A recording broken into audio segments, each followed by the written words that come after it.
માંડવીની અંધ અપંગ માનવ કલ્યાણ સોસાયટીનો 34મો સ્થાપના દિવસ માનવ સેવાના કાર્યથી ઉજવાયો। માંડવીની સરકારી પ્રાથમિક શાળાના 5 શિક્ષકોએ 500 રૂપિયાથી શરૂ કરેલ આ સંસ્થાએ 33 વર્ષમાં દિવ્યાંગો માટે 5 કરોડથી વધારેની રકમ સદુપયોગ કર્યો છે। ત્યારે અંધ અપંગ મંદબુદ્ધિ અને બહેરા મૂંગા જેવા દિવ્યાંગો માટે આ ઉત્કર્ષ અને તેમના સેવાકીય કાર્યો માટે માંડવીના છેલ્લા 33 વર્ષથી કાર્યરત સંસ્થા અંધ અપંગ માનવ કલ્યાણ સોસાયટીનો 34મો સ્થાપના દિવસ 28મી ફેબ્રુઆરીએ શનિવારના રોજ માનવ સેવાના કાર્યથી ઉજવાયો હતો। સ્ટોરી રિપોર્ટ બાય દર્શન મહેતા ભુજ।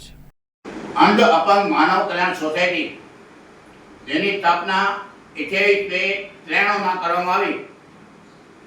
આજે આપણે જૈન આશ્રમના ખૈરત બાપાને યાદ કરીએ અને ખૈરત બાપાને પ્રથમ વિચાર આવ્યો કે અંધ અને અપંગ માટે કંઈક કરવું જોઈએ। એમને પાઠકભાઈને વાત કરી, પાઠકભાઈ કિશોરભાઈ સોનીને વાત કરી, પછી બધા એકબીજા મળતા ગયા અને 5 શિક્ષકો ભેગા થઈ અને એક સંસ્થાની સ્થાપના કરી।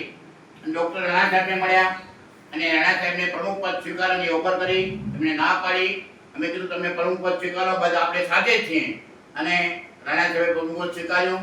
15 વર્ષ સુધી એમને ઝુલા સંભાળી। આ સંસ્થાના પ્રગતિ માટે સરોજબેન અને મધુભાઈ રાણા સાહેબ બંને ખૂબ જ પ્રયત્ન કર્યા।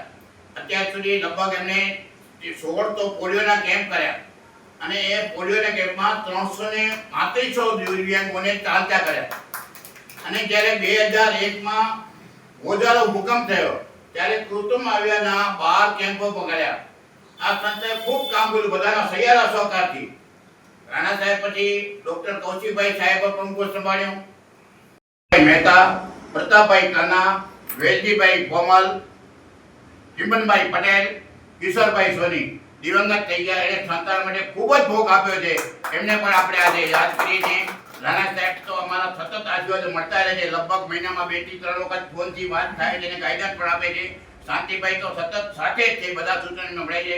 હવે આપણે દમેતીબેન ભરોટ અંધ અપંગ માનવ કલ્યાણ સોસાયટીના 34મા સ્થાપના નિમિત્તના એક યોજાયેલા સરસ મજાના કાર્યક્રમના પ્રમુખ મહોદય અને સંસ્થાના પ્રમુખ શાંતિભાઈ ગણાત્રા।